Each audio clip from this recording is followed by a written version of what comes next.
तुम्ही ते दुसरे कुठे गेले आमचे दोघं? नाही बघा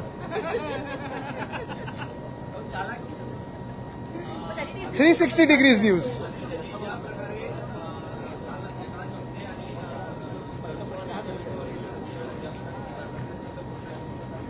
मला वाटतं एक महत्वाचं आहे की आता आपण पाहिलेलं आहे की आपल्या राजकारणात सगळ्या बाजू या स्पष्ट झालेल्या आहेत.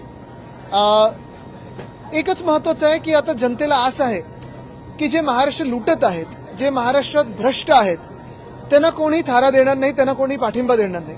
आणि मला वाटतं हे सगळं आपण लोक म्हणून पाहतो, त्याच्यावर मी काही वक्तव्य करणं हे जास्ती गरजेचं नाहीये.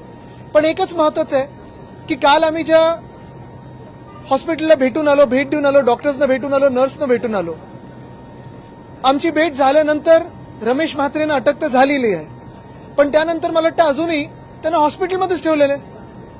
आता ज्या गोष्टींवरून तुम्हाला अटक झाली आहे त्याचाच तुम्ही आश्रय घेता, त्याच्याच तुम्ही मागे लपायचा प्रयत्न करत आहात.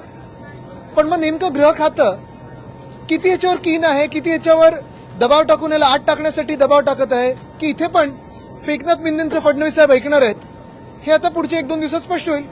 डॉक्टर्स जे मागत आहेत, नर्सेस जे मागत आहेत, ते न्याय मागतात, कडक कारवाई मागतात, शिक्षा मागत आहेत. माझं तर म्हणणं आहे की त्याची दिंड काढली पाहिजे आणि त्याचं नगरसेवक पद बरखास्त केलं पाहिजे. पक्षामध्ये अशा पद्धतीचा नगरसेवक वागतो, त्याच्यावरती कुठलीही कारवाई पक्षांतर्गत केली जात नाही. तुमच्या पक्षातला नगरसेवक असं वागला असता, तुम्ही कशी कारवाई त्याच्यावरती केली असती? शिंदेंनी काय करणार अपेक्षित? तुम्हाला आठवत असेल जेव्हा काही मंत्र्यांवर आरोप झाले, जसं संजय राठोड असतील किंवा इतर मंत्र्यांवर आरोप झाले, त्यांना त्यांच्या मंत्रिपदावरनं पहिलं आम्ही काढलं होतं. आणि तसंच आमची ही अपेक्षा आहे की मिंदेंकडून ह्या नगरसेवकाला त्याच्या पदावरनं काढले गेले पाहिजे. त्याच्यात सीसीटीव्हीमध्ये आता तर नुसतं मारहाणीचा व्हिडिओ नाही, त्याचा जो ऑडिओ आला त्याच्यासोबत एवढा घाणेरडा आहे, एवढे घाणेरडे शब्दांचा वापर केलेला आहे, त्यांना बरखास्त करून त्याची दिंड काढली पाहिजे. हीच आमची मागणी राहील. तर आणि तरच त्या डॉक्टर्सना न्याय मिळेल. स्वतः तसेच आहेत, पुढे काय त्यांच्याकडे अपेक्षा? महामार्गावरती देशी दारू विकली जात होती, मोठ्या प्रमाणात हे दारू गेल्या काही दिवसांपासून त्या ठिकाणी विकली जाते. आता महत्वाची गोष्ट हीच आहे की समृद्धी महामार्ग असेल किंवा इतर जे महामार्ग आहेत, एकतर त्या रस्त्याची क्वालिटी बघा, दुसरं म्हणजे जे काही खड्डे बिड्डे पडतात ते बघा. अशा जर घटना होत असतील तर ती दारू नेमकं तुम्ही आता ते कदाचित हे पण कारण देऊ शकतील की इथेनॉल सारखं आम्ही त्या पेट्रोलमध्ये टाकणार होतो आणि त्याचं मिश्रण करणार होतो. हे खूप शक्य आहे, हे सरकार त्याच्या पण केपेबल आहे. पण आम्हाला उत्तर काय येतं हे तर अपेक्षित आहेच, पण सरकारच्या ह्या राज्यामध्ये असं होऊच कसं शकतं हे देखील जाणून घेणं गरजेचं आहे.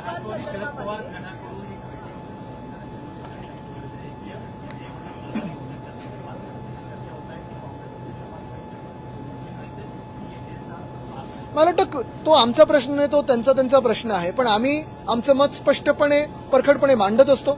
आणि ह्या देशामध्ये आपण पाहिलं असेल आता सर्वत्र सगळीकडेच लोक बोलायला लागलेली आहेत, लोक व्यक्त होतात, लोकांचा राग व्यक्त होतोय. महागाई असेल, पाण्याची टंचाई असेल, विजेची कपात असेल, हे सगळ्या गोष्टी तर आहेच. पण दुसऱ्या बाजूला आज मी जे कुठचेही पक्ष असतील, जे कुठचेही खासदार असतील, जे कुठचेही आमदार असतील, जे कुठचेही नगरसेवक असतील, अधिकृतरित्या अनधिकृतरित्या भाजपसोबत जाऊ पाहत आहेत, त्यांना एवढंच विचारत आहे, जी लोक राम मंदिराला लुटू शकतात, दानपेटी सोडली नाही, तुम्ही त्यांच्यासोबत मांडी लावून बसणार का? तसंच जर पाहिलं असेल तर जंतर मंतरला जे विद्यार्थी आहेत ते पण बसलेले आहेत, अभिजित दिपके बसलेले आहेत, सोनम वांगचुक तिथे अजूनही आंदोलन करत आहेत. कोणासाठी करत आहेत, कशासाठी करत आहेत? ह्या देशासाठी करत आहेत. जो नीटचा पेपर फुटला त्याच्यासाठी करत आहेत. तुम्ही त्यांच्या विरोधात भाजपच्या सोबत जाणार का? हा माझा सवाल सगळेच जे लोक भाजप सोबत जायचं होतं ना, आज मी त्यांना विचारत आहे. एक करू. मुख्यमंत्र्यांनी जे विधानसभेमध्ये भाषण केलं, याच्या कशा पद्धतीनं बघताय? जोरदार टीका त्यांनी विरोधकांवरती. त्यांनी 2-2.25 तास जे ते भाषण खेचलं, खूप थापा मारल्या, पण त्यांचं फ्रस्ट्रेशन हे दिसायला लागलेलं आहे. काय खूप वेळा काय होतं, arrogance is a sign of frustration, हे जे आपण बोलतो, हे काल जिवंत उदाहरण याचं मुख्यमंत्री महोदय. मी या मागच्या आठवड्यात पण सांगितलं की कदाचित हे शेवटचं अधिवेशन त्यांचं मुख्यमंत्री म्हणून आहे. कदाचित त्यांना दिल्लीत कॅबिनेट मंत्री म्हणून खेचलं जाईल, जोर जबरदस्तीने खेचलं जाईल. शिवराज सिंग चौहानांना कसं खेचलं तसं खेचलं जाईल. पण ते फ्रस्ट्रेशन आता लोकांवर काढतायत, महाराष्ट्राच्या जनतेवर काढतायत. आणि जर एवढंच प्रश्न विचारत तुम्हाला झोंबत असेल तर का बसलेत त्या खुर्चीवर? तुम्ही ज्या खुर्चीवर बसलेला आहात, ज्या सत्तेमध्ये बसलेला आहात, लोक तुम्हाला सवाल करतील. भ्रष्टाचार किया है, पैसा खाया है, तो गाली भी खानी पडेगी, हे समजून घ्या. लोक प्रश्न विचारतील, तुम्हाला उत्तर देणं गरजेचं आहे. महाराष्ट्राला धमकवून चालणार नाही. तुम्ही हिंदीत धमकवा, इंग्लिशमध्ये धमकवा, फ्रेंचमध्ये धमकवा, तुमच्या धमक्या आम्ही ऐकून घेणार नाही. महाराष्ट्र या धमकीला बळी पडणार नाही. आम्ही प्रश्न विचारत राहू. तुम्ही जी अनियमितता केली असेल, तुम्ही जे घोटाळे केले असेल, भ्रष्टाचार केला असेल, तुम्ही ज्या थापा मारता त्याला एक्सपोज करत राहू. संजय राऊतांनी शरद पवारांवरती टीका केलेली आहे. त्यांनी जी काल एकनाथ शिंदेच्या अंगणात जाऊन बैठक भेट घेतली, त्याच्यावरती संजय राऊतांनी टीका केली, महायुतीत मिठाचा खेळ, महाविकास आघाडीत मिठाचा खेळ आहे का? मी आता त्याच्यावर बोलणार नाही, कारण मी सांगितलेलं आहे आम्ही आमचं मत मांडलेलं आहे आणि आम्ही या देशाच्या जनतेसोबत आहोत. भाजपसोबत जाणार नाही. किती दबाव टाकला, किती काही खेचण्याचा प्रयत्न केला, आमिषा दाखवली, तरी देशविरोधी कारवाई आणि हिंदू विरोधी कारवाई आम्ही करणार नाही. भाजप हे हिंदू विरोधी आहेत, भाजप हे देशद्रोही आहेत. लाचबाग संदर्भामध्ये कायद्यामध्ये सुधारणा आणण्यात आलेल्या आहे आणि तसं विधेयक जे आहे ते सादर केलेलं आहे, पण अजूनही लाचबाग नवी मुंबई असेल, उपनगरात असेल, हे सुरू आहे. कोणाच्या सावलीत सुरू आहे? कारण खडाजंगी देखील त्या दृष्टीला आणि परत देखील बोलतात. मला वाटतं एवढंच महत्वाचं आहे.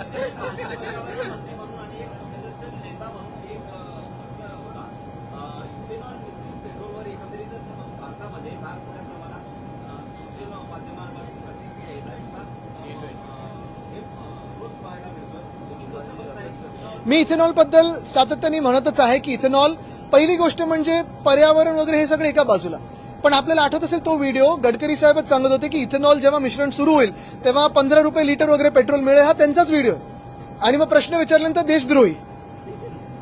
त्यांना हाच व्हिडिओ दाखवल्यानंतर ते बोलतात हे मी बोललोच नाहीये. महत्वाची गोष्ट आहे, आज जगात क्रूडचे प्राइसेस कमी झालेत, किमती कमी झाल्यात. आपल्याच देशात का नाही कमी झालेत? आपल्या सगळ्या आजूबाजूच्या देशांमध्ये पेट्रोल डिझेलचे प्राइस कमी झाले, किमती कमी झाल्यात. मग आपल्याच देशात का नाही कमी झालेत? उत्तर प्रदेशचं इलेक्शन आलं तेव्हा कमी करणार, गोव्याचं इलेक्शन येईल तेव्हा तुम्ही कमी करणार, देशाची निवडणूक येईल तेव्हा तुम्ही कमी करणार. आणि इथेनॉल बद्दल पण जे इंडस्ट्री बोलत आहे, जे जगात सगळे बोलत आहेत की इथेनॉल ब्लेंडिंग हे अजूनही अनसायंटिफिक आहे, अजूनही गाड्यांना ह्याच्यातून किती डॅमेज होते आपण पाहतोय, तरी देखील घुसवायचा स्वतःचा धंदा वाढवण्यासाठी रस्ते तुम्ही तर ठीक करून दाखवा. मुंबई गोवा महामार्ग एक तर नीट करून दाखवा. 10-12 वर्ष झाली हा रस्ता चालू आहे. त्या खड्ड्यांमध्ये थोडे इथेनॉल टाकून तिथे तरी ते खड्डे बुजवा. ते मराठीचं बोलतात. अच्छा, शेवटचं तुम्ही सातत्यानं उद्धवजींनी पण देवेंद्र फडणवीसांसोबत पहिले मराठी पंतप्रधान केलं, केंद्र ठाकरेंची इच्छा आहे का देवेंद्रजींनी केंद्रात आम्ही हेच सांगितलं की त्यांनी पहिलं व्यक्त व्हावं, मग आम्ही त्याच्यावर आमच्या भूमिका व्यक्त करू. आम्ही हेच सांगत आहोत. शुभेच्छा म्हणजे पहिली गोष्ट म्हणजे त्यांची बॉडी लँग्वेज बघून, त्यांचं फ्रस्ट्रेशन बघून, त्यांचं अॅरोगन्स बघून एक नक्की दिसायला लागलेलं आहे की भाजप काय आता त्यांना पुढचा काळ महाराष्ट्रात ठेवत नाही, त्यांना हा केंद्रीय मंत्री म्हणून घेणार, हे आता दिसायला लागलेलं आहे. आता ह्याच्यात ऑपरेशन देवेंद्र फडणवीसमध्ये भाजपचेच पुढचे मुख्यमंत्री आत्ताच्या काळात होतील की मिंदे गटातून होतील आणि संघ आणि भाजप हे ऐकून घेईल, हे बघणं आता आम्ही खूप इंटरेस्टेड आहोत. पण हे होत असताना जर त्यांना प्रधानमंत्री बनायचं असेल असं त्यांनी इथे येऊन बोलून दाखवावं. सर, जिस तरीके से हम देख रहे हैं कि देवेंद्र थांब, एक शेवटचं, त्यांचा काल वाढदिवस होता ना, आज आहे काल तेच बोललो, कालच त्यांना आम्ही बोललो ना, आज एक दिवस तरी करून दाखवा. भास्कर जाधवजी असतील किंवा वरती जे आम्ही नाव दिलं. सर, जिस तरीके से देवेंद्र फडणवीस जी ने कल भाषण किया था, क्या लगता है आपको आने वाले समय में वो दिल्ली में दिखेंगे, महाराष्ट्र की गति संभालेंगे? कल का जो भाषण था फडणवीस साहब का, एक तो बहुत सारी फिक्शनल बातें उन्होंने कही, मुंबई के बारे में हो, विकास के बारे में हो, कौन से राज्य में ये उन्होंने करके दिखाया, हमें एक बार दिखाए, पिक्चर देखने के लिए बुलाए. लेकिन उनकी जो बॉडी लैंग्वेज थी और उनका जो एरोगेंस था, ये फ्रस्ट्रेशन का बहुत बड़ा चिन्ह है. और ये मैं आज दावे के साथ कह सकता हूं कि ये फडणवीस साहब का मुख्यमंत्री होने के नाते आखिरी सत्र है, इसके बाद वो केंद्र में मंत्री करके बुलाया जाएगा उनको. लेकिन जो उन्होंने कल महाराष्ट्र की जनता को धमकाया कि अगर आप सवाल पूछोगे, सोशल मीडिया पे वक्त होगे तो हम ऐसे करेंगे, वैसे करेंगे, छोड़ेंगे नहीं, मैं इतना ही कहूंगा उन्हें कि साहब भ्रष्टाचार किया है, पैसा खाया है तो गाली भी खानी पड़ेगी. जो बातें हम पूछ रहे हैं, जो बातें सिर्फ हम नहीं महाराष्ट्र की जनता पूछ रही है, जवाब आपको देना पड़ेगा. जिस कुर्सी पे आप हो, आप राजा नहीं हो, जनता के सेवक हो. और ये मान के चलिए कि जनता हर समय आपको सवाल करेगी, ये घमंड नहीं कोई देखेगा. यूनिफॉर्म सिविल कोड को लेकर भी जिस तरह से कमेटी बनाई, एक वन इतने same question. Uniform civil code भी अब महाराष्ट्र में जल्दी लागू होगा, आज कमेटी भी उसकी फॉर्म हो गई. बात यही है, हमने पहले भी कहा था, पहले सड़क की जो लेवल है, क्वालिटी, उसमें यूनिफॉर्मिटी लाए, जो सेवाएं देते हैं उसमें यूनिफॉर्मिटी लाए, जो सांसद है या विधायक है उनको जो फंड्स देते हैं उनमें यूनिफॉर्मिटी लाए, जो ईडी, आईटी, सीबीआई विरोधी पक्ष के घर पे जाती है उनमें सत्ताधारी पक्ष पे जो आरोप होते हैं उन पे भी जाए, उस पे भी यूनिफॉर्मिटी लाए। बात सरल है कि जो प्रस्ताव होगा उस पे आगे विचार किया जाएगा। प्रस्ताव क्या है देखेंगे। आप समर्थन करेंगे उस चीज का, क्योंकि जो प्रस्ताव आएगा पहले बिल्कुल, लेकिन जो बाला साहब जी का हिंदुत्व था वो भाजपा का हिंदुत्व नहीं है।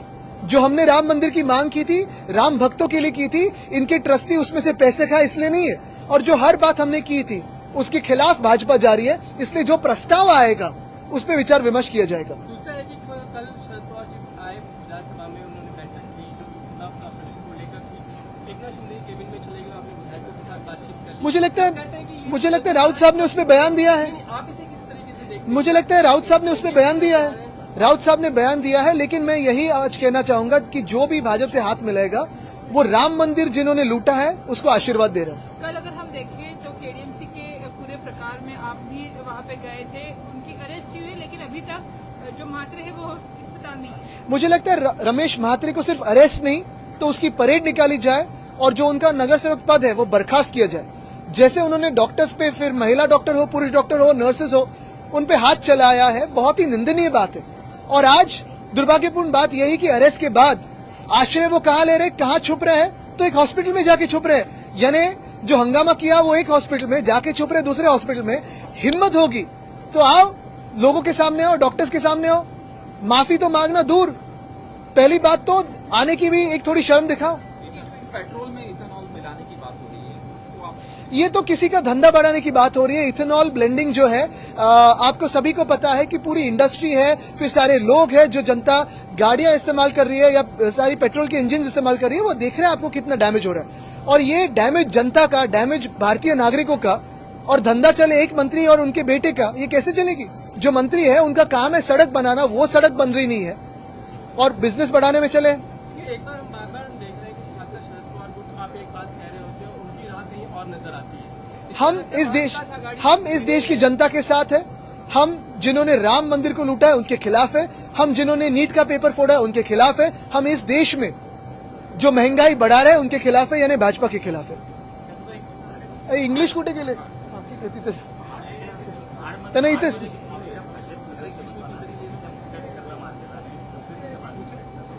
मुख्य गोष्ट हीच आहे ना, हे सगळं झाल्यानंतर अटक होते का, कदाचित त्यांना मंत्री बनवलं असेल।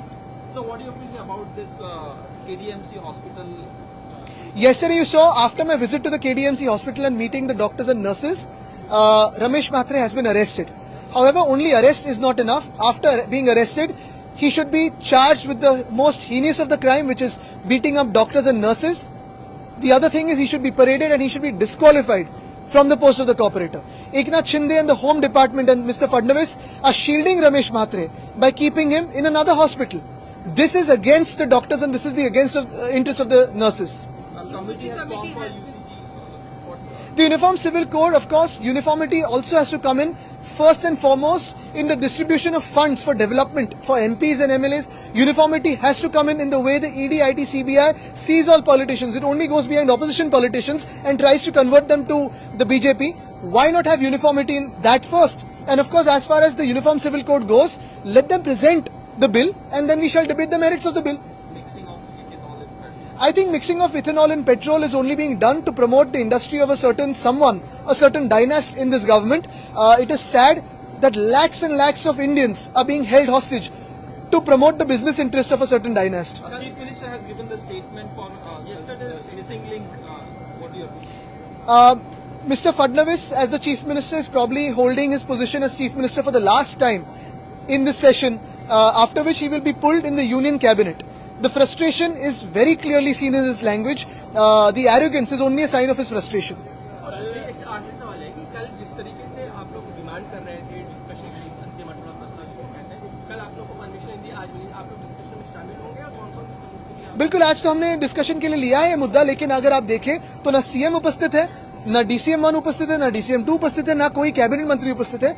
एक MOS ऐसे ही आज जिम्मेदारी संभाल रहे तो उसके जवाब दे रहे हैं। शरद पवार आए थे, एक नाथ शिंदे से मिले, अब ये चर्चा ऐसी चल रही है कि कहीं ना कहीं एनडीए तो ज्वाइन नहीं करेगी शरद पवार। मुझे लगता है उसका जवाब संजय राउत जी ने दिया है। नहीं, संजय राउत जी ने दिया है उसका जवाब।